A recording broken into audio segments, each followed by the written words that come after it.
your traditions for some sort of occasion. Christmas trees for Christmas, decorating Easter eggs for Easter, or watching fireworks on the 4th of July. What about carving pumpkins for fall or Halloween every year? Even if carving pumpkins isn't a yearly tradition for you or your family, it's a skill that comes in handy at this time of year for all sorts of reasons.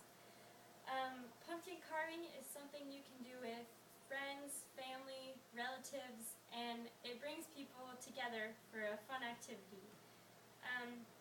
Also, pumpkins are the #1 fall decor every year. What better way to decorate your house than to have a pumpkin that you can take pride in that you carved yourself? My family carves pumpkins every year as a tradition and a way to get us ready and excited for fall or Halloween. So over the years we've kind of grasped a lot of tips and tricks and to the art of pumpkin carving, especially because my dad is a complete perfectionist. So using some of the tips and tricks I've picked up through the years, I would like to demonstrate to you how to carve a pumpkin and all of the necessary steps. The first step is picking out the perfect pumpkin. When you go to a local pumpkin farm, there can be lots of options, so I have some advice on how to narrow it down. The second step is tracing out your pumpkin and how you want it to look like. There's a lot of skill and art involved that you wouldn't typically know. The third step is actually carving the pumpkin, which is a crucial and most important step in the whole process. Finally, there's lighting the candle and putting it inside to complete your masterpiece. And I also have some alternative reasons and uses of pumpkin seeds and some extras like that. So my first part of the speech is picking out your perfect pumpkin. When you are looking for a pumpkin, if you don't know of a local pumpkin farm or patch in your area, there's plenty of websites such as www.pumpkinpatchesandmore.org, and it's just a website that has a list of all of the local pumpkin patches and farms in Ohio and where they're located and some of the information about them. The second thing you want to look for, when you get to a pumpkin patch, it can be sort of overwhelming picking out your perfect pumpkin. I mean, they're everywhere and there's thousands of them. So there's certain shapes and colors that you want to look out for. First, you want the right pumpkin shape. There's any range of pumpkins works good for pumpkin carving, but I always like to stick to a medium size and mostly round. You don't want a pumpkin with a lot of dents or bumps in it because that can affect how it looks and the shape and everything overall of your face. Colors to look for. If your pumpkin is very dark orange, it means that it's getting kind of old and it could rot soon. So you kind of want to avoid the dark orange pumpkins. Typically go for a lighter, vivid orange. Or even if you want to get creative, a lot of pumpkin patches have white pumpkins and different things like that for decorating. An important thing to know also when picking out pumpkins is the pricing. If you pay over $15 for a pumpkin of a size like this, it's probably way too much. My pumpkin has 4 dots on it, which means it was $4 at my local pumpkin patch, which is a pretty good deal for a pumpkin of this size.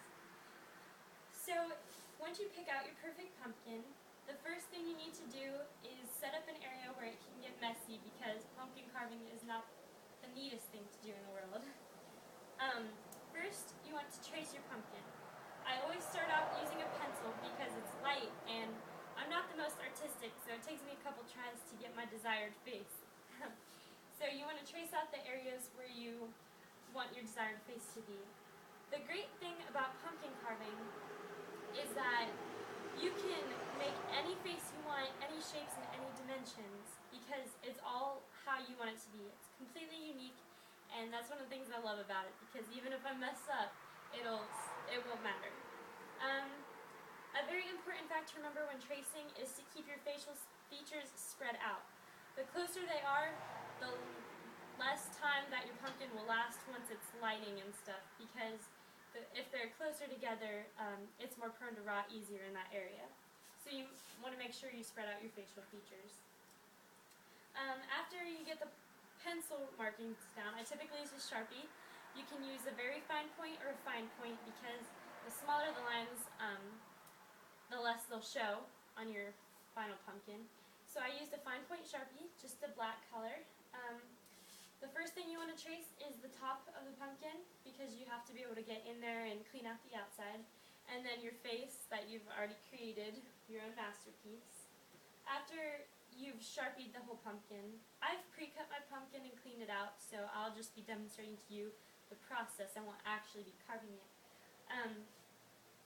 After you've traced it and everything where it needs to be, comes the actual pumpkin carving. This is kind of a dangerous step, but it's the most important. You have to use knives to carve your pumpkin, and I typically use a medium-sized knife and a smaller knife for touch-up and tuning. You want to make sure you be really careful where you place your hands because it's very easy to cut yourself when you're pumpkin carving, and it's something that you really want to be cautious when you're doing. So typically, you start at the top, and what you want to do is go to where you've marked your line, place the knife on the line, and kind of stab it through slowly. A very important trick that a lot of people don't know is make sure you cut at an angle when you put your knife in, because when you place the top on, it's going to stay easier. Whereas if you cut up and down, it can just fall through, and the stem of your pumpkin won't stay when you need it to.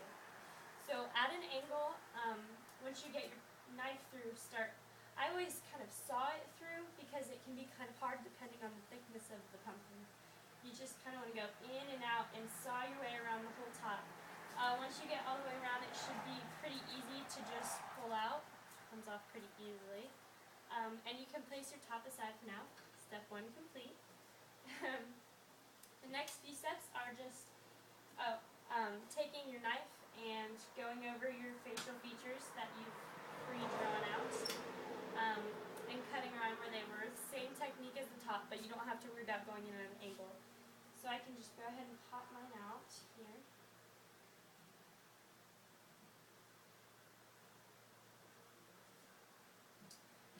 And this is when I used my smaller knife to kind of touch up. I touched up the top to make it more smooth, and I touched up the facial features so they were more symmetrical to each other and flat and smoother, less jagged. So after you have all of your facial features cut out, you're almost there. Cleaning out the inside is the next step. This is the step you want to roll your sleeves up for. It can get a little bit messy. I use this old coffee can, but you can keep a trash can near you or just throw it outside if you don't mind.